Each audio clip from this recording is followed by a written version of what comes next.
नमस्कार दोस्तों, स्वागत है आपका स्टडी फॉर सिविल सर्विसेज में। देखिए, स्टडी फॉर सिविल सर्विसेज के छात्र हैं तो ये वाला टेलीग्राम जरूर ज्वाइन करके रखिए। यूट्यूब चैनल में हमारे साथ है तो भी ये वाला टेलीग्राम ज्वाइन करना बहुत ज्यादा जरूरी है। सारे नोटिफिकेशन, सारे अपडेट, सारे मोस्ट इंपोर्टेंट पिक्स, सारा रिवीजन सब कुछ यहाँ पे बताया जाता है। देखिए, ये हमारा एससीएस डेली क्विज चैनल है, इसमें डेली क्विज होती है, बिल्कुल फ्री में, इसको जरूर ज्वाइन कर लीजिएगा।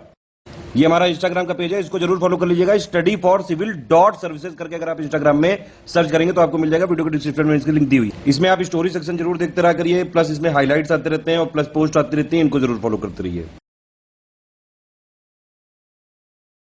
नमस्कार दोस्तों, एक बार फिर से आपका बहुत बहुत स्वागत है स्टडी फॉर सिविल सर्विसेज में। और मैं एसके त्रिपाठी आज आप सभी के साथ जो हमारी बीपीएससी की प्रीलिम्स की प्रीवियस ईयर्स पेपर्स की बाइलिंगुअल मैनर में जो सीरीज चल रही है, जहां पर हम सब्जेक्ट वाइज डिस्कस कर रहे हैं प्रीलिम्स के पेपर्स को, जो आपके विगत वर्षों के प्रश्न हैं उनको यहां पर कंटिन्यू करेंगे। अभी तक हमने पॉलिटी से रिलेटेड क्वेश्चंस देख लिए हैं और हिस्ट्री के तीनों पार्ट देख लिए हमने, एंशिएंट भी, मेडाइवल भी और मॉडर्न भी। तो अब हम देखने जा रहे हैं इसमें ज्योग्राफी वाले पार्ट को देखेंगे और कंटिन्यू करेंगे। नेक्स्ट क्वेश्चन देखेंगे हम लोग।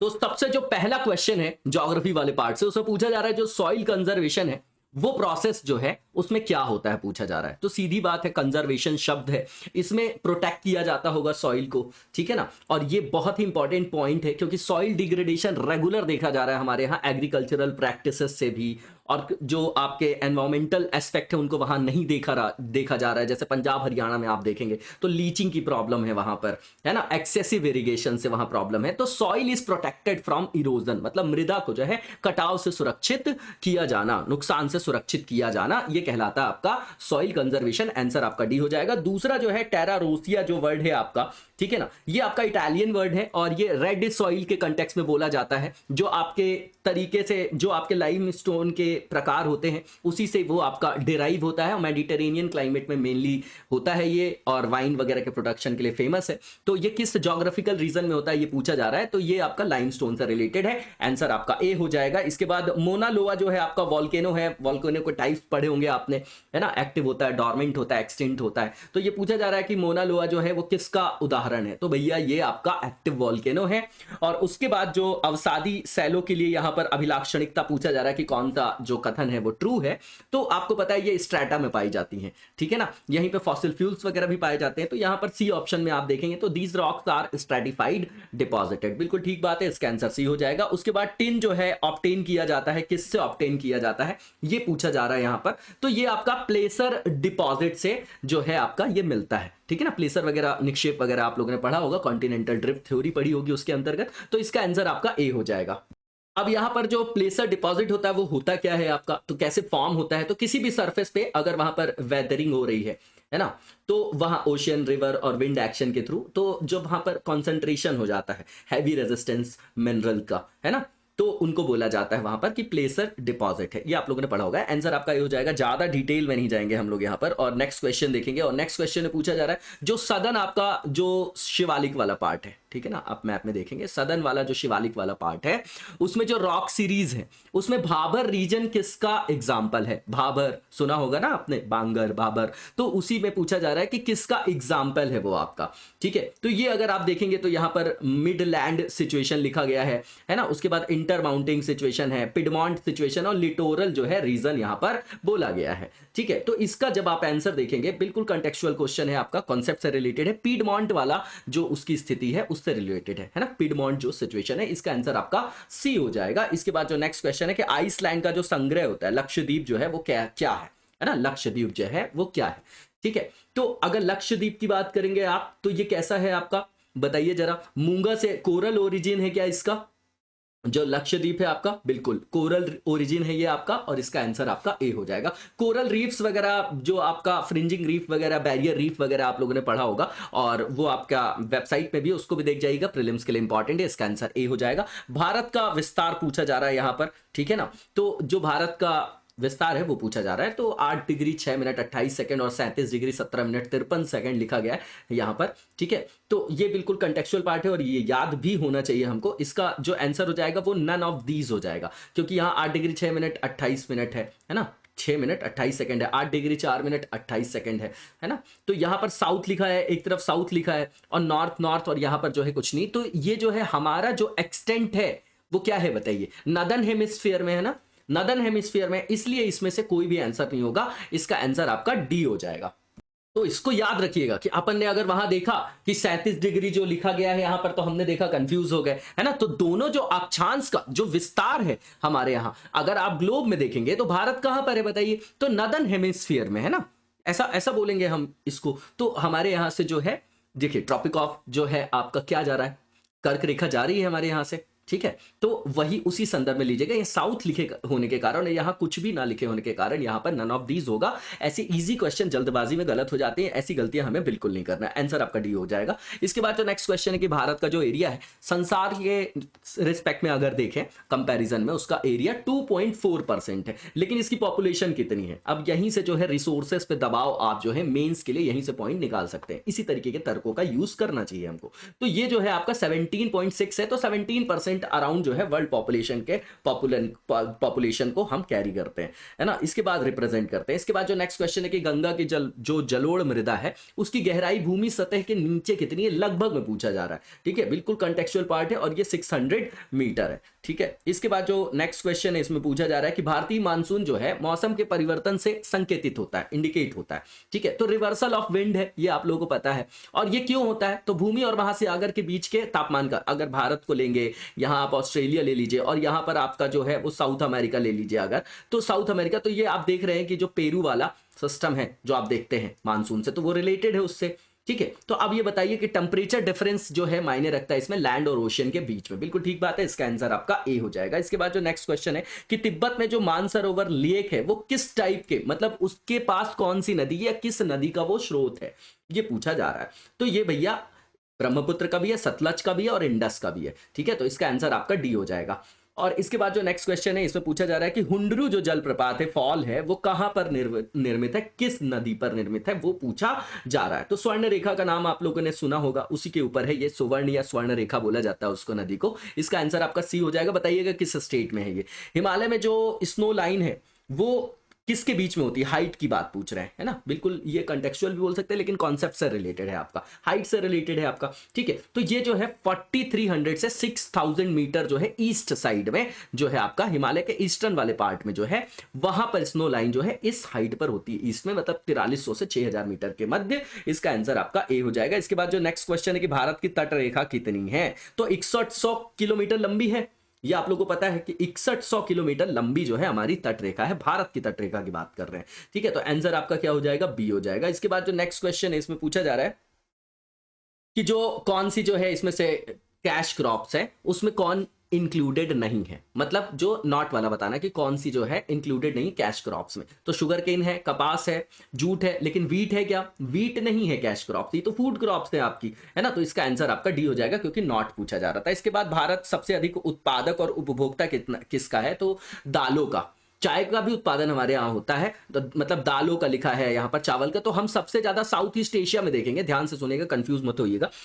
जो चावल है वो मेन जो है आपका फूड क्रॉप के रूप में यहां पर यूज किया जाता है पूरे साउथ ईस्ट एशिया में। तो भारत जो है हाईएस्ट प्रोड्यूसर में आता है, कंज्यूमर में, चाय में भी हमारा उत्पादन अच्छा है, लेकिन चाइना से कम है हमारे यहाँ, ठीक है। तो इसका आंसर आप देखेंगे तो क्या हो जाएगा, राइस। जो मेन आपकी खाद्यान्न फसल है चावल है भारत की, उसका मतलब हाईएस्ट उत्पादक भी है और उपभोक्ता भी है। अब पूरे साउथ ईस्ट एशिया का पार्ट देखेंगे तो इसका जो मेन आपकी खाद्यान्न फसल है वो राइस है। तो आंसर इसका राइस होगा, दाल भी नहीं होगा, ऑयल सीड्स भी नहीं होगा, चाय भी नहीं होगा, ठीक है ना। इसके बाद जो नेक्स्ट क्वेश्चन है इसमें पूछा जा रहा है कि यदि भारत की जनसंख्या में सालाना 2% से वृद्धि हुई तो जनसंख्या में 2 गुना तक की वृद्धि होगी कब तक, कितने वर्ष में। तो ये डेटा के हिसाब से सेंसस वगैरह आते रहते हैं उसके हिसाब से है ये, तो ये 40 साल का डेटा उस समय के हिसाब से सही था। तो इसका आंसर आपका डी हो जाएगा। भारत का सबसे अधिक पॉपुलस जो सिटी है वो कौन सा है, ये पूछा जा रहा है यहाँ पर। सबसे ज्यादा जनसंख्या वाला शहर कौन सा है, तो भैया कलकत्ता है। उसके बाद कौन सा कंटिनेंट है जो बिगेस्ट है एरिया में, क्षेत्रफल में सबसे बड़ा है,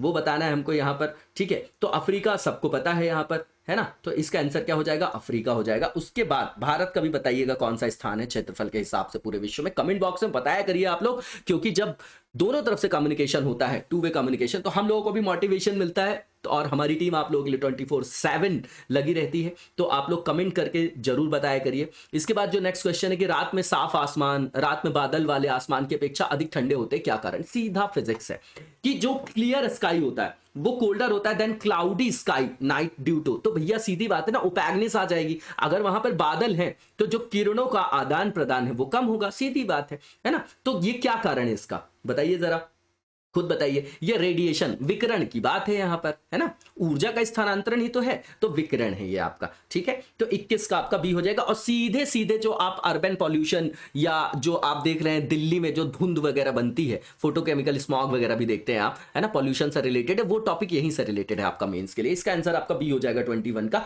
इसके बाद जो नेक्स्ट क्वेश्चन है कि कौन सी जोड़ी सही है इसमें से, ये बताना है। तो मेडिटेरेनियन रीजन में बोल रहे हैं कि समर रेनफॉल होता है, ये आपका वाइन के लिए या सिट्रिक जो भी प्रोडक्ट्स होते हैं उनके लिए पूरे वर्ल्ड में फेमस है, ठीक है। तो ये जो है आपका पहला वाला तो गलत है ना, ऐसा नहीं होगा, ठंड वगैरह में बारिश होती है। उसके बाद इक्वेटोरियल रीजन की बात करें, अगर आप ग्लोब में देखेंगे 0 डिग्री के आसपास, तो यहां पर रोज जो है आपके इस रीजन में बारिश होती है, आप लोगों को ये भी पता होगा, है ना। तो शांत क्षेत्र भी बोलते हैं उसको, वहां पर बोलते हैं हवा का एब्सेंस है। उसके बाद आप देखेंगे कि इक्वेटोरियल रीजन में जो है सबसे ज्यादा बारिश होती है, सबसे ज्यादा मोस्ट जो आपका पूरे पृथ्वी में डाइवर्स रीजन के अंतर्गत आता है, मतलब विविधता मूलक, किसमें, बायोडाइवर्सिटी के कंटेक्स्ट में बात कर रहा हूं मैं, और वहां पर कीट वगैरह भी बहुत पाए जाते हैं, ठीक है ना। तो वहां पर इंडस्ट्री वगैरह भी डेवलप नहीं हो पाती है। तो यहां पर दोपहर में गरज के साथ वर्षा लगभग डेली होती है, और यही आपका आंसर हो जाएगा, बी ही इसका सही उत्तर होगा। इसके बाद जो नेक्स्ट क्वेश्चन है कि which is known as the mistress of the east ocean, इस तरीके के जो कंटेक्चुअल क्वेश्चन है स्टेट पीसीएस में आते हैं, स्टेट पीसीएस में, ठीक है। तो पूछा जा रहा है मिस्ट्रेस कौन है भैया, ईस्ट ओशियन की, है ना। तो बिल्कुल कंटेक्चुअल पार्ट ही आपका, ये बोला जाता है किसको, भारत को बोला जाता है। इस टाइप के क्वेश्चन जो है बिल्कुल कंटेक्चुअल होते हैं। ये इस कंटेक्स्ट में बोला जाता है क्योंकि भारत के बीच से अगर आप देखेंगे तो जो आपका 23.5 डिग्री है, जिसको कर्क रेखा आप बोलते हैं, तो बिल्कुल बीचों बीच से जा रही है ना। तो उससे क्लाइमेट वगैरह और वैसे जो है संज्ञा दे दी गई है, तो इसका आंसर आपका डी भारत हो जाएगा। इसके बाद जो नेक्स्ट क्वेश्चन हमारा, इसमें पूछा जा रहा है कि जो आकाशगंगा है ना, उसके केंद्र की परिक्रमा करने में सूर्य को कितना समय लगभग लगता है, ये पूछा जा रहा है, ठीक है। तो अगर आप ये देखेंगे तो ये भी बिल्कुल कंटेक्चुअल पार्ट है, 25 करोड़ वर्ष लगते हैं, आंसर आपका डी हो जाएगा। इसके बाद जो नेक्स्ट क्वेश्चन है, इसे पूछा जा रहा है कि जो सरल चट्टाने हैं, है ना, मतलब इग्नियस रॉक से आग्नेय चट्टान बोला जाना चाहिए था, सरल चट्टान लिख गया है यहां पर। तो इग्नियस रॉक्स के बारे में करेक्ट बताना है। पेरेंट चट्टान इसी को बोलते हैं, आग्नेय चट्टान है ये आपकी, है ना। फिर इसी के टूट फूट से और टेम्परेचर और प्रेशर में डिफरेंस से जो है अवसादी और कायांतरित चट्टानें भी बनती हैं। तो इसमें पूर्व जीवाश्म कम होते हैं, ठीक है, और वे पानी के लिए झरझरा है। ये क्रिस्टलाइन होती हैं और नॉन क्रिस्टलाइन बोथ होती हैं, और इन चट्टानों में जो है सिलिका नहीं है। अब सही पूछा जा रहा है, अब ध्यान से देखिएगा, ये जो है क्रिस्टलाइन भी हो सकती है और नॉन क्रिस्टलाइन भी हो सकती है, ठीक है ना। ये सही है आपका, इसका आंसर जो हो जाएगा आपका वो सी हो जाएगा। ये सीधा सीधा आपका जो है फीचर्स पे है ना, रॉक फॉर्मेशन पे, जो हम मेन से पढ़ते हैं। इसके बाद जो नेक्स्ट क्वेश्चन है कि कौन सा एक आपका पोर्ट सिटी नहीं है, वो हमको यहाँ पर आइडेंटिफाई करना है। तो देखिए, टोक्यो है, कैनबेरा नहीं है, न्यूयॉर्क भी है, लंदन भी है। तो आंसर आपका नॉट पूछा था, इसलिए कैनबेरा हो जाएगा, बी हो जाएगा आंसर 26 का।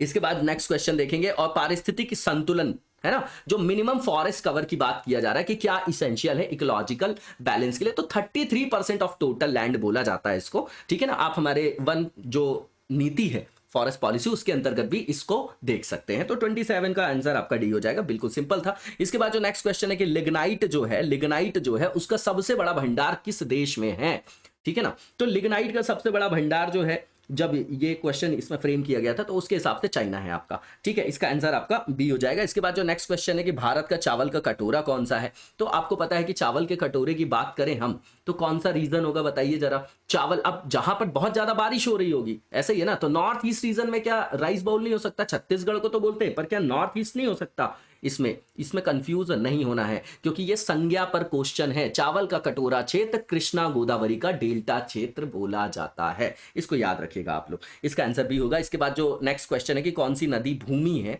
मतलब river is land, which of the following river is land, है ना। तो लूनी जो है इसको बोला जाता है कि ये लुप्त भी हो जाती है, दिखाई भी नहीं देती है ना, ऐसा। तो इसी कारण से क्वेश्चन फ्रेम किया गया है, ये लूनी नदी है आपकी, है ना। इसके बाद जो नेक्स्ट क्वेश्चन है, इसके बारे में पूछा जा रहा है इस क्वेश्चन में कि withdrawal of monsoon is indicated by, monsoon की वापसी का संकेत किससे मिलता है, ठीक है। तो अब ये देखिए, टेम्परेचर डिफरेंस से रिलेटेड है, ठीक है ना। जो सी और लैंड का है, आप देखते हैं कि कैसे जो किसी भी एयर का मूवमेंट होता है वो कैसे होता है, हाई प्रेशर से लो प्रेशर की तरफ होता है, ठीक है ना। और यही ये बेल्ट बनती है मेडिटेरेनियन सी, जो आप देख रहे हैं वहां से आपका टेम्परेट साइक्लोन आता है। ये सब जो है प्रेशर से ही पूरी के पूरे विंड का मूवमेंट है। और जो पूरा आपका क्लाइमेटोलॉजी यही बेस है आपका, किसका बेस है, पूरी ज्योग्राफी का। तो यहां पर क्लियर स्काई लिखा हुआ है ना, ये कोई स्पष्ट तो है नहीं इसका इंडिकेशन। दूसरा, हाई प्रेशर इन बे बंगाल। अब हाई प्रेशर का मतलब क्या, कि अब हाई प्रेशर से लो प्रेशर की तरफ, और टेम्परेचर इंक्रीज्ड ऑन लैंड,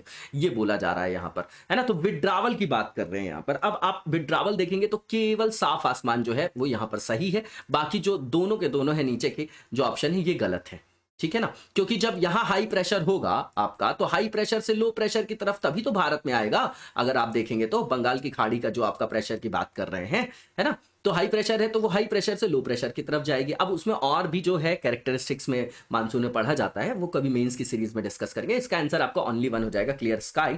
इसके बाद जो नेक्स्ट क्वेश्चन उपलब्ध विकल्पों के हिसाब से, इसका आंसर आपका ए हो जाएगा। इसके बाद जो नेक्स्ट क्वेश्चन है कि सबसे लंबी बहने वाली नदी भारत की कौन सी है, लॉन्गेस्ट फ्लोइंग जो दी गई है आपकी, तो महानदी, गोदावरी, गंगा और नर्मदा यहां पर लिखा गया है, और ये आपकी गंगा है ना। भारत की सबसे लंबी बहने वाली नदियों में से एक है अपनी गंगा।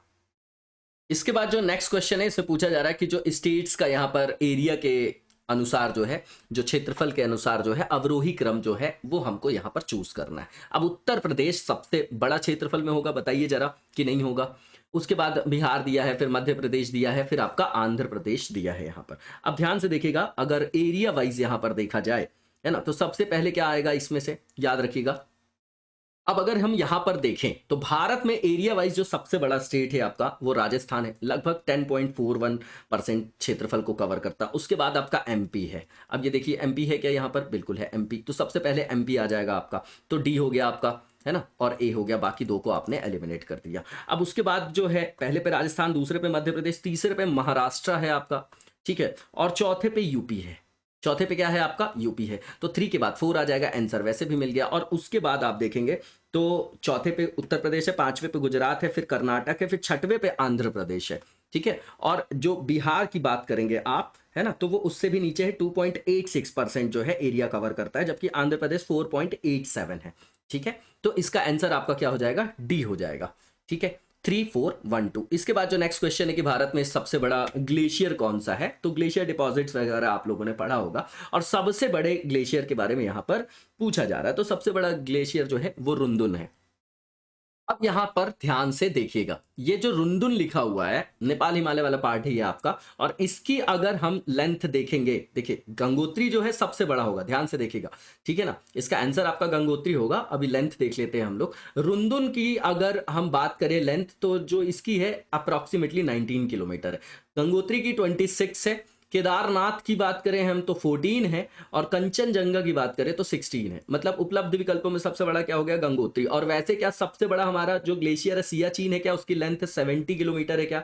उसके बाद आपका बाल्टोरो भी है ना, जो है आपका लार्जेस्ट ग्लेशियर में, उसका भी नाम आता है, ठीक है। तो इसका आंसर क्या हो जाएगा लार्जेस्ट ग्लेशियर में, ये हो जाएगा आपका गंगोत्री, जो कि उपलब्ध विकल्पों में जो सबसे ज्यादा लेंथ हो गई, वो सबसे बड़ा लार्जेस्ट ग्लेशियर कौन सा हो जाएगा, गंगोत्री हो जाएगा, याद रखिएगा। आंसर आपका सी हो जाएगा। इसके बाद जो नेक्स्ट क्वेश्चन उससे पूछा जा रहा है कि मार्मा गोवा जो है आपका पोर्ट, वो कहां पर सिचुएटेड है, तो गोवा में है, सबसे इजी पार्ट है आपका ये। तो जो मार्मा गोवा आपका पोर्ट है, गोवा से रिलेटेड है, आंसर आपका सी हो जाएगा। इसके बाद जो नेक्स्ट क्वेश्चन है कि most important fish industry India में कहां पर है, ठीक है ना। तो कोस्टल रीजन में है हमारे यहाँ। देखिए मीना कुमारी कमेटी भी बनी हुई थी, उसमें जो डीप ट्रॉलिंग जो आपकी है ना, मतलब ज़्यादा गहराई तक जाके जो फिशरीज करने का वो है, उन्होंने उसके बारे में भी जो है बताया था कि हमारे यहाँ जो है बहुत ज़्यादा मैकेनाइज्ड नहीं है ना, ज़्यादा डीप सी तक हम नहीं जाते हैं, तो उसको एक्सप्लोर करें हम लोग। EEZ के बारे में आप लोगों ने सुना होगा, है ना, तो उसी संदर्भ में उन्होंने बोला था। तो सबसे ज़्यादा फिशरीज अगर आप देखेंगे तो हमारे यहाँ कोस्टल रीजन में पाया जाता है, तटीय क्षेत्रों में। तो इसका आंसर आपका बी हो जाएगा, बिल्कुल कॉन्सेप्चुअल क्वेश्चन था। उसके अलावा जो नेक्स्ट क्वेश्चन उससे पूछा जा रहा है कि 1991 की जो सेंसस है उसके अनुसार पॉपुलेशन कितनी थी, है ना, वो पूछा जा रहा है। तो 840.6 करोड़ है ये आपका, है ना, जो लिखा गया है यहाँ पर। तो आंसर इसका सी हो जाएगा। अगर अपन एग्जैक्ट देखें 1991 का जो सेंसस है, तो ये जो है आपका 838, 583 और 988 है, ठीक है ना, ये जो है नंबर। तो इसके करीब जो है आपका आंसर आपका सी हो जाएगा। इसके बाद जो नेक्स्ट क्वेश्चन है कि पटना का जो आपका स्थानीय समय है, क्या है आपका लोकल टाइम जो है पटना का, वो कितना है, ठीक है ना। तो ये आपका लॉन्गिट्यूड से डिराइव होता है। आपको पता है कि ग्रीनविच लाइन से जो है 5 आवर्स और 30 मिनट्स लेते हैं। क्यों? क्योंकि 82.5 डिग्री हमारे यहाँ से गुजर रही है आपकी, है ना, जो लॉन्गिट्यूड है। देशांतर की बात कर रहे हैं तो कैसे 5 घंटे 1 घंटे में 15 डिग्री, तो 15 पना 75 और उसका आधा ले लेंगे आप, है ना, तो 7.5। तो इस तरीके से निकालते हैं। इस तरीके से अगर आप देखेंगे पटना का लोकल टाइम जो है स्टेट पीसीएस से इसलिए पूछा गया है ये क्वेश्चन, तो ये आपका भारतीय मानक समय से आगे है। ठीक है ना, भारतीय मानक समय से आगे है, बिल्कुल उसी के संदर्भ में पूछा जा रहा है। अब इसके बाद जो पृथ्वी को, इसलिए तो ईस्टर्न साइड में बोलते हैं, पृथ्वी को सूर्य की परिक्रमा करने में कितना टाइम लगता है ये पूछा जा रहा है। ठीक है, तो 4 साल में लीप ईयर होता है, तो 25 चौको 100 होता होगा, कुछ ऐसा ही होता होगा, तभी तो एक बार आता है वो। तो उसी से इस क्वेश्चन को जो है आप लगा सकते थे। 365.25 होता है ना, 25 चौको 100 हो जाएगा, 100 हो जाएगा, तो 4 साल में एक पूर्ण वर्ष आ जाएगा। तो इसका आंसर आपका बी हो जाएगा। सौर मंडल का सबसे गर्म या हॉटेस्ट प्लैनेट कौन सा है ये पूछा जा रहा है यहाँ पर। तो हॉटेस्ट प्लैनेट जो है आपका शुक्र है, वीनस है। इसके बाद जो नेक्स्ट क्वेश्चन है वो पूछा जा रहा है इसमें कि विश्व की सबसे लंबी पर्वत जो श्रृंखला है, माला है, वो कौन सी? लॉन्गेस्ट माउंटेन सिस्टम वर्ल्ड में क्या है ना। अब इसमें कंफ्यूज नहीं हो रहा है एंडीज और हिमालय को देख के। यहां पर जो आपका आंसर होगा वो हिमालय होगा। ठीक है ना, इसका आंसर जो होगा आपका क्या होगा बताइए? हिमालय होगा? नहीं होगा, कंफ्यूज होने की जरूरत नहीं है। मेरे को ऐसा हमेशा जो है मैंने देखा है कि मैक्सिमम जगह कंफ्यूजन होता है कि इसमें हिमालय होना चाहिए, लेकिन ये हिमालय नहीं, एंडीज है आपकी। एंडीज है अमेरिका में, कहां पर बताइएगा? नॉर्थ अमेरिका में है कि साउथ अमेरिका में, कहां है ये एंडीज आपकी? ठीक है ना। तो और इसमें कोई क्या वॉल्केनो वगैरह है, ये किस लिए फेमस है ये भी देख जाइएगा, इंपॉर्टेंट है। तो एंडीज जो है आपका वो इसका आंसर होगा, जो सबसे विश्व की सबसे लंबी जो पर्वत श्रृंखला उसके रूप में इसको जाना जाता है। सबसे लॉन्गेस्ट वर्ड यूज किया, लॉन्गेस्ट माउंटेन सिस्टम एंडीज है, आंसर आपका बी हो जाएगा। इसके बाद जो नेक्स्ट क्वेश्चन है कि विश्व का जो सबसे बड़ा डेल्टा है किसके द्वारा बनाया जाता है? तो ब्रह्मपुत्र डेल्टा का नाम आप लोगों ने सुना होगा। गंगा और ब्रह्मपुत्र लिखा है यहाँ पर, दूसरा लिखा मिसिसिपी मिसौरी। इससे रिलेटेड एक और भी अभिलाक्षणिकता है जो यूपी पीसीएस में हमेशा पूछा जाता है कि पंजे जैसा है कि किस तरीके का, ये भी पूछा जाता है इसके डेल्टा को लेके। ठीक है, तो ये आप देखेंगे तो इसका आंसर आपका गंगा ब्रह्मपुत्र का डेल्टा हो जाएगा, जो कि ए में दिया गया है। इसके बाद जो नेक्स्ट क्वेश्चन है कि कॉटन इंडस्ट्री जो है वो डिपेंडेंट होती कौन से रॉ मटेरियल पे? ठीक है ना, तो इसमें लिखा इक्वल वेट फैक्टर्स और वेट लुकिंग फैक्टर्स। ठीक है ना, देखिए ऐसा होता है कि एक वेट जो ऐसा रॉ मटेरियल जो अपना वेट लूज करते हैं इंडस्ट्री तक जाने में, तो हम ऐसा करते हैं कि रिसोर्सेज के पास लगाते हैं, लेकिन कॉटन में ऐसी कोई प्रॉब्लम नहीं है। इसीलिए पूरे इंडिया में सब जगह सबसे ज्यादा विकेंद्रीकृत जो आपका उद्योग है वो यही है। तो यहां पर रॉ मटेरियल अगर दूर भी हो तो ट्रांसपोर्टेशन से उसमें बहुत ज्यादा फर्क नहीं पड़ता। इसका मतलब ये अपना वेट लूज नहीं करता है। ठीक है, तो यही इसकी स्पेसिफिटी हो जाएगी, मतलब यही इसकी स्पेशलिटी हो जाएगी। तो वेट लुकिंग फैक्टर्स। ठीक है, तो इसका आंसर 43 का आपका क्या हो जाएगा? ए हो जाएगा। इसके बाद जो नेक्स्ट क्वेश्चन है कि भारत का जो अतिरिक्त प्रायद्वीपीय पर्वत है किस में निर्मित है? ठीक है ना, पेनिनसुलर माउंटेन की बात कर रहे हैं, मतलब कौन से एरा में। तो अब ये याद नहीं करना है, कुछ कुछ चीजें होती है, ये नहीं कि ज्योग्राफी में सारा एरा याद करते रह गए हम लोग, कंफ्यूजन होता है वहां पर। कंफ्यूजन नहीं, सिर्फ उसको रीड आउट करना है, उसकी अभिलाक्षणिकता देखना है। ठीक है, तो यहां पर जो है इसका आंसर पैलियोजोइक हो जाएगा, आपका पूरा पाषाण लिखा है, इसका आंसर आपका बी हो जाएगा 44 का। इसके बाद जो नेक्स्ट क्वेश्चन है कि गंगा के मैदान की जो पुरानी जलोढ़ मिट्टी है वो किसको बोला जाता है? तो जलोढ़ यहां पर क्लासिफिकेशन अगर आपको पता होगा तो जलोढ़ के ही क्लासिफिकेशन में जो है वही नाम दिया गया है ना, खादर बांगर भाबर दिया है यहां पर। तो इसका आंसर क्या होना चाहिए? इसका आंसर आपका बांगर होना चाहिए, जो पुरानी जलोढ़ मिट्टी है।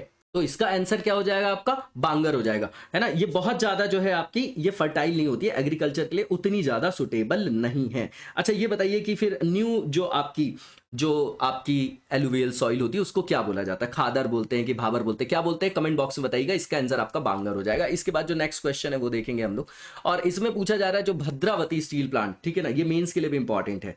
ठीक है ना, इसके स्पेसिफिक फीचर है, तो क्या इसी को बोला जाता है क्या? विश्वेश्वरैया जो प्लांट है इसी का नाम है क्या? बताइए कमेंट बॉक्स में, या कुछ और बोला जाता है? तो भद्रावती स्टील प्लांट जो है वो कहां पर सिचुएटेड है ये पूछा जा रहा है। तो सिचुएटेड है तुंगभद्रा रिवर में, है ना। तो ये बताइएगा विजयनगर अंपायर से भी रिलेटेड है क्या ये रिवर? कमेंट बॉक्स में बताइएगा। इसका आंसर आपका डी हो जाएगा। इसके बाद जो नेक्स्ट क्वेश्चन है, भारत में जूट का सबसे बड़ा उत्पादक कौन सा आपका जो स्टेट है? तो वेस्ट बंगाल है और बांग्लादेश है ना। बांग्लादेश जब से अलग हो गया तो वो सबसे बड़ा उत्पादक बन गया, और हमारे यहाँ जो है वेस्ट बंगाल है। आंसर आपका डी हो जाएगा। बिल्कुल सिंपल है ये, पानी की ज्यादा उपलब्धता इसके लिए इंपॉर्टेंट है। इसके बाद जो नेक्स्ट क्वेश्चन है कि भारत में किस फसल का सबसे बड़ा क्षेत्र है आपका, है ना। तो चावल जो है मेन उत्पादक फसल है, हमने पहले भी पढ़ा था, और उसी के अंतर्गत सबसे ज्यादा क्षेत्र भी है। आंसर आपका सी हो जाएगा। इसके बाद जो नेक्स्ट क्वेश्चन है कि विदर्भ जो है भारत का एक क्षेत्र है और सूखे वगैरह के कारण, फार्मर्स के सुसाइड केसेस के कारण आप लोग हमेशा सुनते होंगे इस क्षेत्र को। तो ये जो है किसका पार्ट है? विदर्भ, है ना। तो जब हमारे यहाँ स्टेट रीऑर्गेनाइजेशन एक्ट आता है 1956 में, 1953 में फजल अली आयोग बनता है, उसके बाद जो आप देखेंगे तो जैसे महाराष्ट्र बनेगा, गुजरात बनेगा, एमपी बनेगा, तो इनके क्षेत्रों का आदान प्रदान होता है, इसीलिए ये क्वेश्चन हमेशा फ्रेम किया जाता है, ठीक है ना। तो ये पार्ट जो है वो महाराष्ट्र का है, ठीक है ना, और इसका एक हिस्सा है विदर्भ। विदर्भ की बात करें तो महाराष्ट्र का क्षेत्र है, इसका आंसर आपका क्या हो जाएगा? बी हो जाएगा। चेरापूंजी जो है अवस्थित है नॉर्थ ईस्ट में, जो विंड होती है, एयर विंड, वो ब्लॉक हो जाती हैं और इसीलिए जो है आपका यहां पर आप देखेंगे कि बहुत ज्यादा बारिश होती है। अब जो है मासिन राम में सबसे ज्यादा बारिश देखी जाती है, क्षेत्र वही है आपका, ठीक है। तो इसका आंसर क्या हो जाएगा? किस क्षेत्र में है? तो मेघालय में है कि मणिपुर में है कि मिजोरम में है कि असम में है, ठीक है ना। तो अगर आपको ज्योग्राफिकल लोकेशन पता है तो इजीली आप रिकॉग्नाइज कर जाएंगे कि ये जो पार्ट है आपका मेघालय वाला क्षेत्र है। आंसर आपका सी हो जाएगा। मासिन राम कहां है? मेघालय में है कि मणिपुर में? ये बताइएगा कमेंट बॉक्स में। इसके बाद जो नेक्स्ट क्वेश्चन है कि कौन सा ऐसा सोर्स है जिससे भारत में अधिकतम बिजली का उत्पादन होता है? तो अभी भी आपको पता है कि थर्मल ही जो एनर्जी सबसे ज्यादा यूज कर रहे हैं हम लोग, उसी से हमारे यहाँ सबसे ज्यादा प्रोडक्शन भी होता है। इसका आंसर आपका थर्मल है और इसी का एस्पेक्ट एक पॉल्यूशन के रूप में पढ़ते हैं हम, जो मेंस में फायदेमंद है हमारे लिए,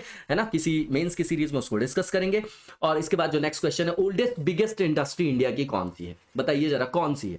तो क्या कॉटन है वो आपकी इंडस्ट्री? याद करिए, है ना, ब्रिटिशर्स के टाइम पे भी बिल्कुल कॉटन ही है। इसका आंसर आपका सी हो जाएगा, 50 सेकंड का सी होगा। इसके बाद जो नेक्स्ट क्वेश्चन है कि जो डेंस फॉरेस्ट है मतलब अर्थ में, पूरे अर्थ में, वो कहां पर पाए जाते हैं? तो मैंने बताया था आपको इक्वेटर के पास, है ना, इक्वेटर के पास। अमेजॉन देख लीजिए, कोई भी फॉरेस्ट देख लीजिए आप, तो सबसे ज्यादा डेंस, क्योंकि रोज बारिश होती है ना, इसलिए वहां पर जो है स्नेक वगैरह, जो कीट वगैरह है, वो भी वहां पर बहुत ज्यादा पाए जाते हैं और वहां पर इंडस्ट्री वगैरह नहीं लगाई जा सकती है ना। वहां पर थोड़ा जो क्लाइमेटोलॉजी के कारण जो जीवन है वो बहुत हार्श है, ठीक है। तो 53 का आपका आंसर क्या होना चाहिए? नियर बाय इक्वेटर होना चाहिए। इसके बाद जो नेक्स्ट क्वेश्चन है कि जो न्यू सेंसस है उनके अनुसार भारत की जो जनसंख्या है उसमें एवरेज जो रेट है काहे का? ग्रोथ का, जो एनुअल ग्रोथ रेट है आपका पॉपुलेशन का, वो क्या है ये पूछा जा रहा है। तो बढ़ती प्रवृत्ति दिख रही है कि घट रही है कि विस्फोटक प्रवृत्ति है कि स्थिर है? तो बढ़ती हुई प्रवृत्ति दिखाई दे रही है अभी भी, कि घटते रुझान की तरफ दिखाई दे रही है। तो कंपैरेटिव देखते हैं, पहले की अपेक्षा अब थोड़ा घटा है, लेकिन पहले ही इतनी हमने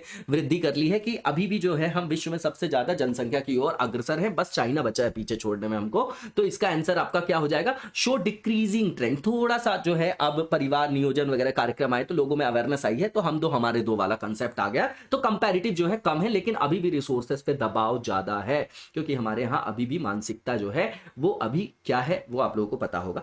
तो ये जो है इसका आंसर आपका 54 का हो जाएगा, बी। इसके बाद जो नेक्स्ट क्वेश्चन है कि भारत में जो लैंड रिफॉर्म्स हुए तो उसमें क्या शामिल नहीं थे, ठीक है।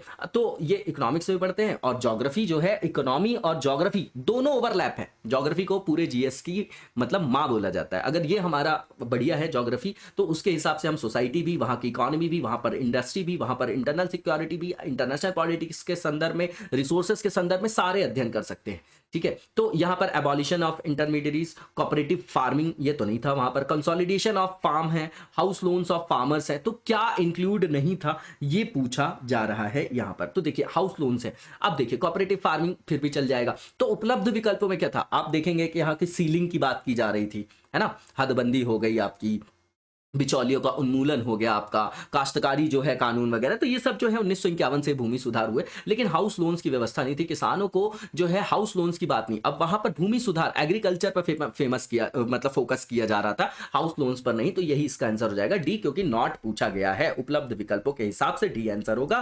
और जो भी प्रीलिम्स के क्वेश्चन या ऑब्जेक्टिव पेपर्स होते हैं उसका साइंस एक ही है कि जो उपलब्ध विकल्प है उसमें ज्यादा से ज्यादा जो सबसे ज्यादा उपयुक्त तो वही हमको टिक करना होता है। जो हरित क्रांति की सफलता किस पर उपलब्धता थी उसकी, या किस पर निर्भर था? डायरेक्टली एनसीईआरटी से पिक किया गया question. High yielding variety seeds, इसके लिए जो आपका हाई यील्डिंग वैरायटी सीड्स है तो उसके लिए सफिशिएंट इरिगेशन सोर्स भी देखा जाना, और वहां पर केमिकल मतलब उसका भी यूज किया जाएगा, और तभी वो सफल हो पाएगा, क्योंकि वहां पर सिंचाई की उपयुक्त जो है व्यवस्था जो है अवसंरचना होनी चाहिए। उसके बाद केमिकल फर्टिलाइजर, इंसेक्टिसाइड, तो इन सबकी जरूरत थी, वहां पर उपलब्धता जो है इनकी आवश्यक है, तभी ये जो है सफल हो सकती है। इसीलिए आप देखेंगे तो वेस्टर्न जो हमारा यूपी, हरियाणा, पंजाब वाला जो क्षेत्र है ना, नॉर्थ वेस्ट वाला जो भारत का रीजन है, वहीं पर ये सफलतम साबित हुई, ठीक है। उसके बाद अब हम जो है फोकस कर रहे हैं जिसको सेकंड रिवॉल्यूशन बोल रहे हैं, ग्रीन रिवॉल्यूशन जो है आपका त्वरित वाला, तो नॉर्थ ईस्ट को फोकस कर रहे हैं। तो इसका आंसर आपका 56 का क्या हो जाएगा? डी हो जाएगा। इसके बाद जो नेक्स्ट क्वेश्चन है कि भारत में बिहार का उत्पादन जो है किसमें मोनोपोली है?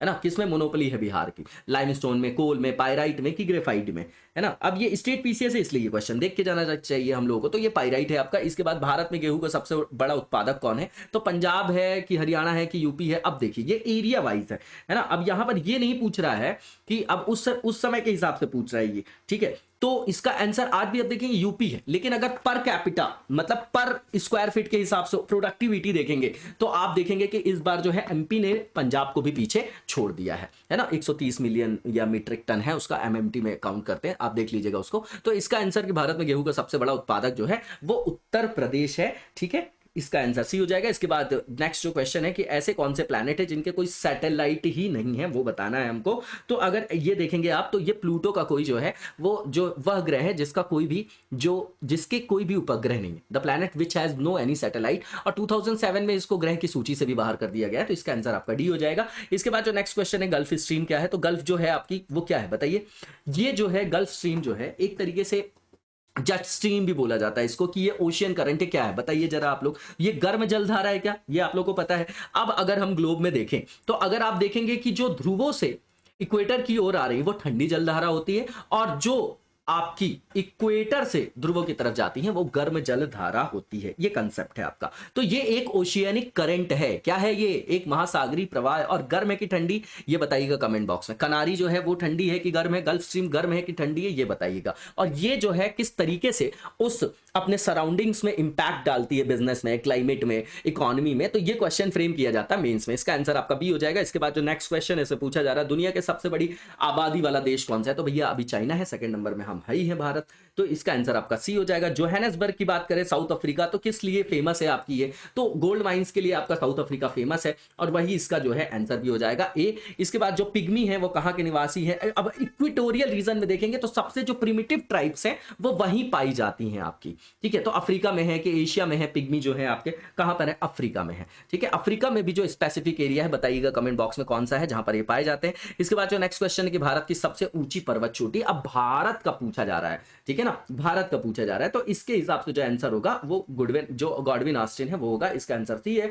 इसके बाद जो नेक्स्ट क्वेश्चन है कि शिवालिक श्रृंखला का गठन हुआ, अब शिवालिक है ना, तो इसका कब हुआ है, अब थोड़ा सा बाद में हुआ होगा, है ना। जो हिमालय है उसको नवीन वलित पर्वत बोला जाता है आपका, ठीक है। तो इसका आंसर क्या होना चाहिए, इसका आंसर आपका होगा जो आपका कैनोजोइक एरा है उसमें शिवालिक सीरीज का फॉर्मेशन हुआ है। इसका आंसर आपका डी हो जाएगा। इसके बाद जो नेक्स्ट क्वेश्चन है इसमें पूछा जा रहा है रेगुर किसका नाम है, तो रेगुर जो है काली मिट्टी को बोला जाता है, ब्लैक सॉइल को, जो कॉटन के लिए सबसे उपयुक्त होती है। इसका आंसर आपका बी हो जाएगा 66 का। इसके बाद जो नेक्स्ट क्वेश्चन है कि दिल्ली क्या है, तो भैया यूटी है, आर्टिकल 239 बी आप देखेंगे तो आपको समझ में आएगा वहां पर, और इसका आंसर बी हो जाएगा। कावेरी जल विवाद जो है कहां कहां पर है, तो बहुत सारे विवाद है, इनके लिए ट्रिब्यूनल्स भी बने। ट्रिब्यूनल्स की व्यवस्था संविधान में आर्टिकल 323 सब क्लॉज ए और सब क्लॉज बी में दिया गया है। तो ये किसके बीच में है, तो अब आप स्टेट देखेंगे आपको वैसे भी समझ में आ जाएगा, है ना। सदर्न स्टेट तमिलनाडु में हमेशा जो है इसको लेके बना रहता है, तो तमिलनाडु और किसके बीच में होगा, कर्नाटका के बीच में होना चाहिए कि नहीं होना चाहिए बताइए। तो इसका जो आंसर हो जाएगा वो सी हो जाएगा, कर्नाटक और तमिलनाडु। इसके बाद जो नेक्स्ट क्वेश्चन इसे पूछा जा रहा है कि गारो, अब गारो खासी जयंतिया तीनों जनजाति है कहां की है, अभी हमने देखा कि वहीं पर जो है सबसे ज्यादा बारिश भी हो रही थी। तो गारो ट्राइब्स कहां पर है बताइए आप, तो ये आपका मेघालय वाले रीजन में, ठीक है। इसके बाद भाखड़ा नांगल जो आपका ज्वाइंट प्रोजेक्ट है किसके किसके बीच में है, ठीक है। तो ये जो है बहुत पुराना और बहुत इंपॉर्टेंट क्वेश्चन है आपका, हरियाणा, पंजाब और राजस्थान के बीच में, ठीक है ना। क्या ग्रेविटेशन जैसा कुछ स्पेसिफिक फीचर है क्या इसके बारे में, सबसे ऊंचा गुरुत्व बांध, कुछ ऐसा कुछ विशेषता जुड़ी है क्या इसके साथ, कमेंट बॉक्स में बताइएगा। इसका आंसर आपका क्या हो जाएगा, ए हो जाएगा। इसके बाद जो नेक्स्ट क्वेश्चन है इसमें पूछा जा रहा है कि जो कोंकण रेलवे है वो किन राज्यों से, तो कोंकण मतलब गोवा, महाराष्ट्र तो होगा ही, और कहां पर जाता होगा ये, आप ज्योग्राफिकल कॉन्सेप्ट से भी इसको लगा सकते हैं। तो महाराष्ट्र, गोवा और कर्नाटक है ना, मैप की आपको जानकारी तो आप इजीली रिकॉग्नाइज कर जाइएगा, आंसर ए होगा। इसके बाद जो नेक्स्ट क्वेश्चन है ग्रैंड कैनियन, अब एक तरीके की घाटी है, मतलब सकरी और जो आपकी खाई जैसी होती है, तो इसका जो ये किसको बोलते हैं ग्रैंड कैनियन को, तो गॉर्ज है कि बिग गम है, नदी है, एक पुराना ओल्ड गन है, ये आपका क्या है आपका,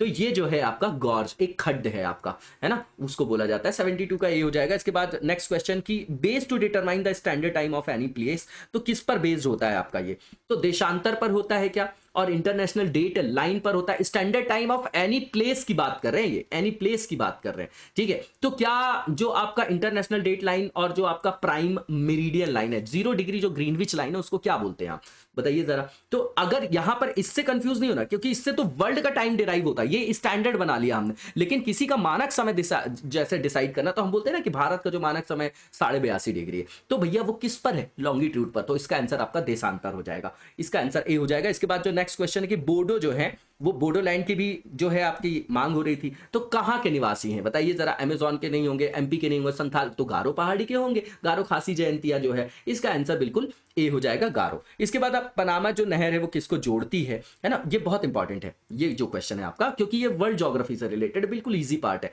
तो ये पैसिफिक ओशियन और अटलांटिक सी को जोड़ती है, जो आपकी पनामा कैनाल है, इसका आंसर आपका बी हो जाएगा। इसके बाद जो नेक्स्ट क्वेश्चन है, तो इसका मतलब क्या कि जो पनामा आपकी कैनाल है वो जोड़ती है पैसिफिक और अटलांटिक को। इसी तरीके से आप स्वेज को देखेंगे तो वो मेडिटेरेनियन को जोड़ेगी, किससे जोड़ेगी, रेड सी से, ठीक है। कील नहर की बात करेंगे तो जो नदन सी है आपका उसको जोड़ेगी बाल्टिक सी से। व्हाइट जो है आपकी बाल्टिक नहर जिसको बोलते हैं, वो बाल्टिक सागर को आर्कटिक से जोड़ती है। सू भी इंपॉर्टेंट है आपकी नहर, जो आपकी सुपीरियर को ह्यूरन से जोड़ेगी। और इरी जो है आपकी, वो आपको इरी झील और हडसन नदी को जोड़ती है। ये इंपॉर्टेंट थी, मैंने आपको बता दिया। इसका आंसर आपका बी हो जाएगा, ज्यादा डिटेल में नहीं जाएंगे। इसके बाद जो नेक्स्ट क्वेश्चन है, पूछा जा रहा है कि माउंट एटना क्या है, ठीक है। तो वॉल्केनो है ये आपका, ये आप लोगों को पता है कि, और किस तरीके का है ये आपका। तो अब देखिए, वॉल्केनो भी तो किसी माउंटेन में होता है कि नहीं होता है, तो ये लेकिन वॉल्केनो है, इसमें कंफ्यूज नहीं होना। माउंट एटना जो है आपका ज्वालामुखी है, और इसका आंसर आपका सी हो जाएगा। कहां पर अवस्थित है ये बताइएगा। इसके बाद जो नेक्स्ट क्वेश्चन है कि हिमालय का पीडमॉन्ट क्षेत्र, अब शिवालिक वाला एरिया अभी देखा था हमने, रेपिटेशन हो गया, वही है। इसका आंसर आपका जो हो जाएगा बी में शिवालिक दिया गया, पीडमॉन्ट एरिया है वो आपका हिमालय का। इसके बाद जो भारत का सबसे बड़ा रबर प्रोडक्ट प्रोड्यूस करने वाला जो स्टेट है वो कौन सा, largest producer of rubber state जो है इंडिया के अंतर्गत, किसको माना जाता है, ठीक है। तो ये जो माना जाता है आपका सदर्न इंडिया, आपको पता है केरला है, इसका आंसर आपका सी हो जाएगा। वहीं पर फेवरेबल जो है, जो जिसको हम एग्रो क्लाइमेटिक जोन बोलते हैं, तो रबर से रिलेटेड है आपका, फसल उत्पादक जो भी आपके संदर्भ है क्लाइमेट से रिलेटेड, वहां पर सबसे उपयुक्त है। इसका आंसर आपका 78 का सी हो जाएगा, केरला। इसके बाद जो आम्र वर्षा, मैंगो शावर क्या है, ठीक है ना। तो अब देखिए, ये एक तरीके की बारिश है, मानसून वगैरह से रिलेटेड है मैंगो शावर, है ना। Dropping of mangoes, shower of mangoes, ये सब नहीं है इसका मतलब। बिहार और बंगाल में जो मार्च अप्रैल की बारिश होती है उससे रिलेटेड है आपका। तो इसका आंसर क्या हो जाएगा, सी हो जाएगा, rainfall of March April in Bihar and Bengal. इसके बाद जो आपका ईस्टर्न घाट और वेस्टर्न घाट का जो मिलन बिंदु है वो क्या है, नीलगिरी है क्या आपका, आप लोगों को पता है इसके बारे में, है ना। ये बहुत फेमस क्वेश्चन भी है, इसका आंसर आपका नीलगिरी हो जाएगा। बायोस्फीयर रिजर्व भी है नीलगिरी क्या, आप बताइएगा जरा, उसके स्पेसिफिक फीचर इंपॉर्टेंट है, एनवायरमेंटल एस्पेक्ट भी इसका देखना। इसके बाद जो नेक्स्ट क्वेश्चन इसे पूछा जा रहा है, भारत अपनी जरूरतों से अधिक उत्पादन किस चीज का करता है, ठीक है ना, किस चीज का करता है अधिक उत्पादन, ये पूछा जा रहा है। तो भैया चाय का करता है, लेकिन अब उसका उपभोग भी हम उतना ही कर लेते हैं। इसका आंसर आपका ए हो जाएगा। इसके बाद जो नेक्स्ट क्वेश्चन है कि पश्चिम में बहने वाली नदियां कौन सी हैं, तो नर्मदा और तापी का नाम आपने सुना है, ये एस्चुरी बनाते हैं, है ना। ये ईस्ट साइड हो गया, ये वेस्ट साइड हो गया, तो आपको नर्मदा तापी के बारे में पता है। और ये दोनों जो है वेस्टर्न फ्लोइंग रिवर्स है और एस्चुरी बनाती हैं। और एस्चुरी और डेल्टा में क्या डिफरेंस होता है, कमेंट बॉक्स में बताइएगा 1-2 पॉइंट में जो मेन आपके डिफरेंस है। तो इसका आंसर आपका 1 और 2 हो जाएगा, राप्ती नहीं है इसमें, 1 और 2 हो जाएगा, नर्मदा और तापी बस। उसके बाद जो नेक्स्ट क्वेश्चन है कि नेशनल एनवायरमेंटल रिसर्च इंस्टीट्यूट कहां पर है आपका, नीरी की बात कर रहे हैं आपका, तो नागपुर में है क्या आपका ये अवस्थित, बिल्कुल, कि देहरादून में, बताइए, कंफ्यूज नहीं होना इसमें। जो आपका ये इंस्टीट्यूट है ये आपका देहरादून, तो यहां पर देहरादून देख के हमको कंफ्यूज नहीं होना है, क्योंकि नेशनल एनवायरमेंटल रिसर्च जो एनवायरमेंट रिसर्च इंस्टीट्यूट है ये आपका देहरादून में नहीं है, ये आपका नागपुर में है। जो आपका लीडिंग या पाइनियर जो है इंस्टीट्यूशन है इंडिया में, जो एनवायरमेंटल इंजीनियरिंग और रिसर्च से रिलेटेड जो भी चीजें होती हैं वो वहीं पर इंप्लीमेंट की जाती हैं, तो ये नागपुर में है, नीरी बोला जाता है इसको। इसका आंसर आपका डी हो जाएगा। उसके बाद कोल प्रोडक्शन में अवरोही क्रम बताना है कि किसका है ना। तो ये भी आपका बिल्कुल कंटेक्चुअल पार्ट है, इकोनॉमिक ज्योग्राफी से रिलेटेड है आपका, संसाधन वगैरह जो आप लोग पढ़ते हैं। तो इसमें आप देखेंगे कि सबसे पहले बिहार, देन मध्य प्रदेश, देन आपका वेस्ट बंगाल लिखा हुआ है, यही इसका आंसर भी होगा। गोंडवाना वाला जो है आपका एरिया देख रहे होंगे आप लोग, छोटा नागपुर का पठार जिसको रूर एरिया भी बोला जाता है जर्मनी के कारण, है ना। जर्मनी में जो वैसा आपका क्षेत्र है जहां पर बहुत सारा कॉन्सेंट्रेशन है मिनरल्स का, तो उसी के कारण जो हमारे वाले छोटा नागपुर वाले क्षेत्र को इंडिया में रूर एरिया बोला जाता है। तो इसका आंसर आपका ए हो जाएगा, 84 का, जो कि ए में दिया गया। इसके बाद जो नेक्स्ट क्वेश्चन है कि 1991 की जो सेंसस थी उसके अनुसार भारत का कौन सा जो राज्य था जनसंख्या के आधार पर दूसरे स्थान पर था, दूसरे स्थान पे था, तो उस समय के हिसाब से ये आपका जनसंख्या के आधार पर सी था, बिहार था आपका 1991 के सेंसस के हिसाब से। अब 91 के सेंसस के क्वेश्चन नहीं पूछे जाने चाहिए, है ना। इसके बाद जो भारत में किस शहर को सिलिकॉन वैली, तो ये आपका आईटी सेक्टर से रिलेटेड है, तो हमारे यहाँ का जो सिलिकॉन वैली है आपका वो क्या है, आपका बेंगलुरु है ना, जिसका आंसर आपका सी हो जाएगा। इसके बाद जो नेक्स्ट क्वेश्चन है कि 1971 और 71 के साथ 81 को हम कंपैरिजन करें अगर, तो जो डिकेड की पॉपुलेशन होती है उसमें ग्रोथ रेट इंडिया में 81 और 91 की मार्जिनली जो है उसमें क्या अंतर था, जो भारी अंतर था वो क्या था, बढ़ी थी कि घटी थी कि स्थिर हो गई थी, वो बताना है हमको यहाँ पर, ठीक है। तो यहाँ पर आप देखेंगे तो कमी देखी गई थी उसके बाद, क्यों, क्योंकि इसके बाद ही तो परिवार नियोजन के कार्यक्रम वगैरह आपने संजय गांधी के टाइम पे जो है आफ्टर इंडिपेंडेंस से पढ़ा होगा, है ना। तो यहाँ पर कमी देखी गई थी, 87 का आपका आंसर सी हो जाएगा। डिक्रीज हुई थी। कृषि में फसल उगाने में दोहरी फसल मतलब डबल क्रॉपिंग का मतलब क्या होता है, तो डबल क्रॉपिंग का मतलब होता है, देखिए एक तो देखिए मिक्स्ड क्रॉपिंग बोलते हैं, एक फसल के साथ दूसरी फसल, जैसे दाल जो है उसके साथ कोई दूसरी फसल भी लगाई जा सकती है, उससे उसकी जो है फर्टिलिटी बनी रहती है।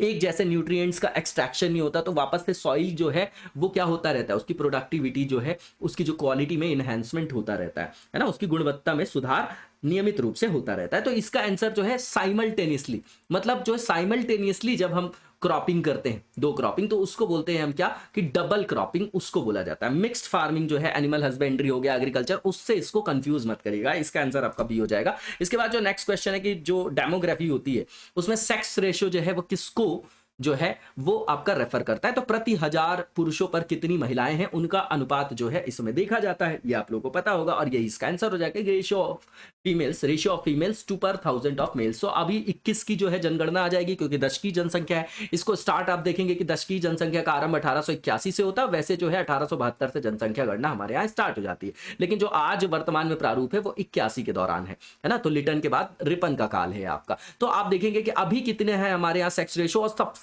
जो मतलब भयावह स्थिति है सेक्स रेशियो की वो किस स्टेट में है ये भी बताइएगा कमेंट बॉक्स में, इसका आंसर आपका सी हो जाएगा। इसके बाद जो नेक्स्ट क्वेश्चन है कि इंडिया का फर्स्ट जो हाइड्रो इलेक्ट्रिक पावर सेंटर था वो कहां पर एस्टैब्लिश किया गया था, ये बताना है हमको। तो ये आपका शिव समुद्रम में, बताइएगा ये साउथ में है क्या, कौन सी नदी वहां पर, कावेरी है क्या, शिव समुद्रम जो कर्नाटक में है कि तमिलनाडु में, आंसर बताइएगा आप इसका कमेंट बॉक्स में, इसका आंसर डी हो जाएगा। इसके बाद जो नेक्स्ट क्वेश्चन है रामेश्वरम जो है किस राज्य का हिस्सा है, पम्बन के बारे में भी आप लोगों ने सुना होगा, तो ये जो है आपका किस राज्य में है। अब बताइए, अगर आपको मैप की जानकारी तो इजीली रिकॉग्नाइज कर जाएंगे कि भैया तमिलनाडु वाला एरिया है। रेगुर मिट्टी बहुतायत में कहां पर है, तो महाराष्ट्र हो गया आपका और एमपी हो गया, यहां पर आपको बहुतायत मात्रा में देखने को मिलती है क्या, रेगुर मतलब ब्लैक सॉइल की बात कर रहे हैं, तो इसका आंसर आपका महाराष्ट्र ए हो जाएगा। इसके बाद कोरबा जो आपका कोयला क्षेत्र है कहां पर है, कोयला जो कोरबा है आपका छत्तीसगढ़ में, तो उसी का रीजन होगा ये आपका, है ना। तो छत्तीसगढ़, और देखिए अब यहां पर कोरबा कोल फील्ड की बात की जा रही है, ठीक है। अब आपको यहां पर कंफ्यूज करने के लिए,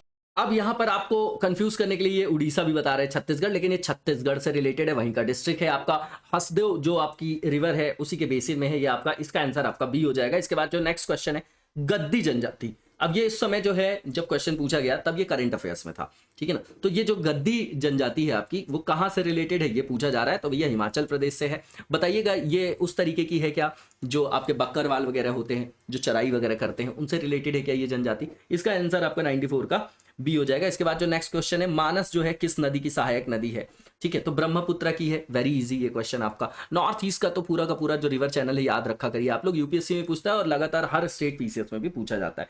आंसर आपका क्या हो जाएगा, डी हो जाएगा। इसके बाद जो नेक्स्ट क्वेश्चन है इसमें पूछा जा रहा है कौन सा ऐसा राज्य है जिसमें मैक्सिमम डेंसिटी है, डेंसिटी है तो ये पॉपुलेशन के संदर्भ में क्वेश्चन होगा, है ना। डेंसिटी जो पूछा जा रहा है तो वेस्ट बंगाल में सबसे ज्यादा है, इसका आंसर आपका सी हो जाएगा। इसके बाद जो नेक्स्ट क्वेश्चन है शिव समुद्रम जलप्रपात किस नदी पर अवस्थित है, तो देखिए अभी अभी वो क्वेश्चन मैंने पूछा ही था और इसमें आ ही गया, तो ये कावेरी नदी पर अवस्थित है, इसका आंसर आपका ए हो जाएगा। गंगा के किनारे सबसे बड़ा जो सिटी है, शहर है, वो कौन सा है आपका, ये बताना है यहाँ पर। तो सबसे बड़ा शहर देखे तो कानपुर है, गंगा के किनारे। भारत की जो शहरी जनसंख्या है वो कुल जनसंख्या का कितने परसेंट है, तो 72 पॉइंट समथिंग परसेंट जो है अभी भी ग्रामीण में निवासरत है। तो इसमें अगर अर्बन पॉपुलेशन की देखें डेटा तो इसका जो आंसर हो जाएगा 22.52 हो जाएगा, ठीक है ना, 22.52 हो जाएगा, इसका आंसर जो हो जाएगा आपका वो डी हो जाएगा। इसके बाद जो नेक्स्ट क्वेश्चन है कि मलक्का जो आपकी स्ट्रेट है वो किसके मध्य जो है कम्युनिकेशन प्रोवाइड करता है, तो मलक्का आपको पता है कि मलक्का अगर आप देखेंगे तो मलक्का जल संधि आपकी कहाँ है,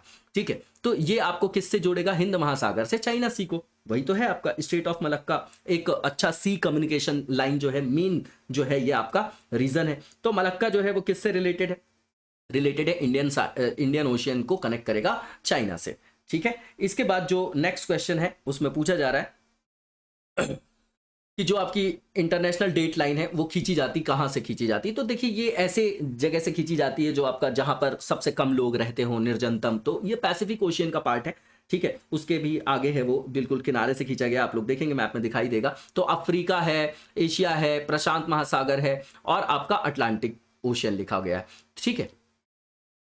तो यहां पर आप देखेंगे कि ऑप्शन में पैसिफिक ओशियन दिया गया है, यही आंसर होगा। अब आप देखेंगे कि अगर इंटरनेशनल जो डेट लाइन है अगर उसको क्रॉस करते हैं तो सीधे सीधे एक दिन का फर्क पड़ जाता है। तो बोलते हैं न्यू ईयर आप रशिया में भी मना लो और फिर उसके बाद अमेरिका में भी मना लो, यूएस में भी, है ना। तो उसी एरिया से निकलता है जिसमें एल्यूशन जो आपका आइलैंड वगैरह है ना, मिड पैसिफिक ओशियन से ये पास होता है। इसको स्टैब्लिश किया गया था 1884 में, ठीक है ना। और ये जो है नॉर्थ साउथ एक आपका लॉन्गिट्यूड है ना, फॉलो करता है 180 डिग्री को, 180 डिग्री को, है ना, जो लॉन्गिट्यूड की बात करें। इसका आंसर आपका सी हो जाएगा। किलिमंजारो क्या है आपका, वो बताना है हमको। तो ये आपका है क्या पता, ये एक जो है पर्वत है, ये तो आप लोगों को पता है।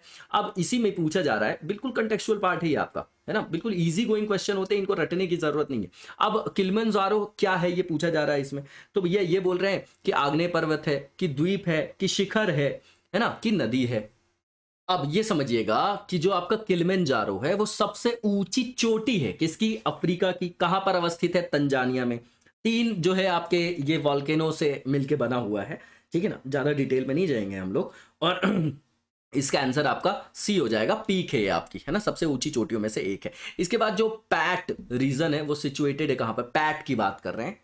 तो ये जो है आपका लावा कैप्ड जो आपका एरिया होता है प्लेट्यू, उसको बोला जाता है, जैसे छोटा नागपुर का पठार वाला, वो झारखंड का रीजन है जिसको पैट रीजन भी बोला जाता है। इसका आंसर आपका बी हो जाएगा। भारत का जो सबसे बड़ा आपका कपास उत्पादक राज्य है उसके बारे में पूछा जा रहा है यहाँ पर। तो अगर आप ये देखेंगे, देखिए यहाँ पर आप वैसे भी हिस्ट्री से देखेंगे तो भी पकड़ जाएंगे कि महाराष्ट्र है आपका, ठीक है ना। काली मिट्टी भी जो है मैक्सिमम वही है वॉल्केनिक एरप्शन के कारण, ठीक है। तो इसका आंसर आपका ए हो जाएगा, ठीक है। इसके बाद जो नेक्स्ट क्वेश्चन इसे पूछा जा रहा है कि झारखंड को बनाने के लिए जो पुराने बिहार से कितने % जो है लैंड को वहां से लिया गया था, कितने % भूमि ली गई थी वहां से। अब ये स्टेट पीसीएस है तो उससे अलग हुआ राज्य है, इसलिए ये इंपॉर्टेंट फैक्ट है बिहार पीसीएस के लिए। तो इसका आंसर आपको 45.85% हो जाएगा, जो कि बी में दिया गया है। इसके बाद जो नेक्स्ट क्वेश्चन है इसमें पूछा जा रहा है कि कौन सी जो नदी है वो आपकी फॉल्ट के थ्रू जो है फ्लो होती है ना, भ्रंश द्रोणी से होकर बहती है, ठीक है ना। भ्रंशोत पर्वत के बारे में भी आप लोगों ने पढ़ा होगा। तो इसका जो आंसर हो जाएगा आपका नर्मदा जो है वो भ्रंश द्रोणी से होकर बहती है, ठीक है ना। यहाँ पर भी कोयला वाला क्षेत्र है क्या, आप बताइएगा, है ना। इसका आंसर आपका ए हो जाएगा। इसके बाद जो नेक्स्ट क्वेश्चन है, सोन, नर्मदा और महानदी जो है वो कहाँ से निकलती, तो अमरकंटक से निकलती है। तीनों की तीनों जो नदियां हैं आपकी, यहाँ पर से जो सोन है, नर्मदा है और एक नदी और निकलती, बताइएगा जोहिला है क्या वो। तो सोन, नर्मदा और महानदी जो है अमरकंटक के पास से निकलती है और इसका आंसर आपका बी हो जाएगा, ठीक है। इसका आंसर क्या हो जाएगा आपका, बी हो जाएगा। इसके बाद जो नेक्स्ट क्वेश्चन है इसमें पारादीप पूछा जा रहा है, तो ये वैसे भी फेमस है आपका, है ना, स्पेस के संदर्भ में आप रेगुलर पढ़ते होंगे। तो पारादीप जो है उड़ीसा में अवस्थित है, इसका आंसर आपका क्या हो जाएगा, सी हो जाएगा। इसके बाद जो नेक्स्ट क्वेश्चन है, हीराकुंड बांध जो है महानदी पर अवस्थित है, ये बिल्कुल इजी क्वेश्चन है आपका। तो हीराकुंड बांध बनाया गया है किसमें, तो महानदी में बनाया गया है, इसका आंसर आपका बी हो जाएगा। इसके बाद झारखंड राज्य की स्थापना कब की गई थी, तो रेपिटेशन है, पॉलिटी में भी इस क्वेश्चन को देखा था हम लोगों ने, और जो इसका आंसर हो जाएगा आपका वो सन 2000 हो जाएगा। तो इसका आंसर आपका डी हो जाएगा। इसी के साथ आज के वीडियो को यहीं पर विराम देंगे, नेक्स्ट वीडियो में कंटिन्यू करेंगे। तब तक लगातार जबरदस्त तरीके से पढ़ते रहिए। Thank you so much, best of luck.